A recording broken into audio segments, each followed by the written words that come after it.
Hi, I'm Simon Rushton and this is Taxi Chronicles Podcast.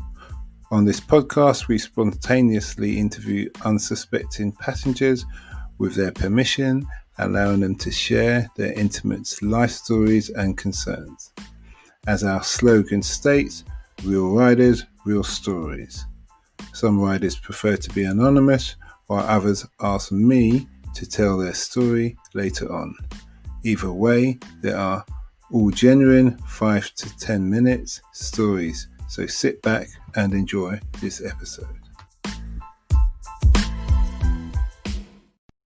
Morning. Yes, another rider, another day. Today we have the lovely Anastasia, all the way from Angola via Holland and now in London. She's a translator. She studied her degree in international business, and she's going to tell us like how she came to live here, what life was like in Angola, and what it's like translating, the kind of clients she was translating. So take that look. This is so funny. So tell us, Anastasia. Okay. So I was born in Angola, then I moved to the Netherlands when I was about 7. Lived there all my life till I was about 17, finished my high school, or what you call secondary school, I guess, what you guys call that, and moved to the UK to learn English. Spent about 7 months here, went back to Amsterdam. That's when I started translating, when I started my bachelor's degree. So that's when I started English in 7 months? Yeah, well, I mean, I was learning it when I was in school already back in Holland, but that's just like the grammar and all of that. But the practical experience I got when I got here. Okay. So, you work as a translator. What's life like working as a translator now? Who do you translate for? Okay, so it started as a freelance thing when I was when I first year of university, where in a call center. So people would call us, like police, ambulance people. They will call us and be like, we need someone to translate this language because we have got a patient, we can't understand them, or we've got a suspect, or the police would stop you on the road. So they call us, and then we would then transfer them to people who translate the language that they needed. So because I speak 6 languages, so yeah. Portuguese? Yeah, so I speak Portuguese, French, Spanish, Lingala, and Dutch. Was that 6? And English, yeah. So that's amazing. So I know most Africans speak about 4 languages. So yeah. Are you fluent in all of those languages? Yeah, I would say Spanish is definitely the least. But yeah, still, because I lived like in Mexico for a while. From Mexico? Yeah, I lived in Mexico for a while. So what did your parents do while you travelled so much? My mom works in a casino. Okay. Yeah, I never knew my dad. Oh, so no, that's all right. Okay. Well, that's amazing. So basically, what kind of things you've had to translate for? What is any interesting stories? Any amazing bloody hell, I wish I'm not doing this job. No, the only thing I can remember is when I first started. I had like a night shift, which started like around 11 till 7 in the morning, and I think it was an immigrant, that's someone from Angola. He came from Angola. I think he got stuck in Amsterdam, and then they called us. They said, we need someone that speaks Portuguese. But so I did something illegal. Normally you're actually not allowed to do it when there's no official translator. When I'm in a call center, I'm not allowed to translate. Only when I'm off duty in a call center, then from home I'm allowed to translate.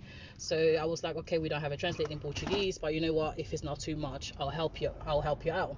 So then I understood that the Angolan guy was trying to apply for asylum in the Netherlands, so he didn't know what to say.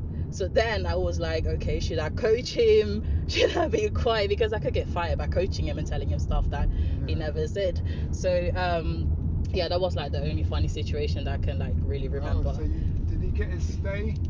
No, I can't remember because I wasn't allowed to like finish the whole interview. So why would he? What's the situation with Angola? Why he would need to claim asylum? I mean, are they at war or anything? There's no war in Angola, but it's still an African country, you know, like it's still a country in development. Yeah, but that's not asylum. No, but you can come. See, the thing about like a lot of Africa. Well, I'm not. maybe I'm here snitching sure, on people. no, just to make sure. I'm not saying that he shouldn't come here. Mm-hmm. But I'm trying to. When you're an asylum seeker, Mm-hmm. from my understanding, Mm-hmm. you're seeking asylum from persecution. So you could have been against the government or thing. But what I'm asking you is, what's the situation with him, Angola? Yeah. To why somebody from Angola would need to seek asylum? Okay, so in my own personal situation, what I know is that like my stepdad was a political refugee, so we came here as political refugees. That's what my own. To Holland. Yeah, that's my own personal situation. But people come here for all different reasons. Okay. So I wouldn't know why. But on his case, did you know? No, I never got to find out just why. Helping a fellow comrade out. Yeah. I coached him a little bit, just a little bit.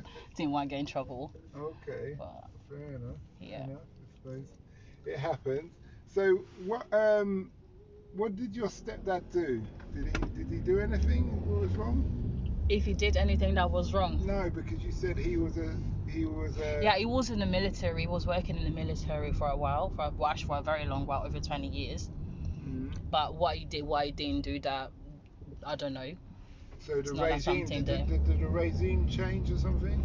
The regime hasn't changed. I mean, no, because usually if you're in power with the old kind of guard, and a new guard comes in, everybody else has to run off. Do you see what I mean? Yeah. I mean, it's definitely changed. I know, like they've changed, like the former president and all of that. Everyone that was in power at that time, like got sacked, and to replace them. But whether that's really changed, couldn't tell you. I mean, haven't been in Angola for so long. So how do you find living in England?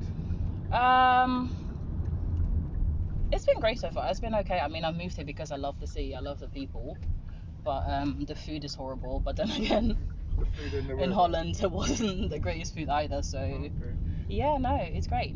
And the last question is, what's the impact you want to have on the world? I just want everyone to be zen. Okay. Yeah. I haven't heard that one yet. Just everyone needs to be zen. Everyone needs to be zen and like don't worry about life so much. Okay. This year has taught us that like we could all die like just like that. So like enjoy your life as much as you can, man. Okay. Well, thanks a lot for that. You're welcome. That was funny. Much appreciated. That was funny. Well, I'm gonna. We hope you liked that episode. Keeping in mind, we never know who we're going to interview. We post twice a day, 8 a.m. and 5 p.m. GMT. Have you ever considered the future economies to invest in?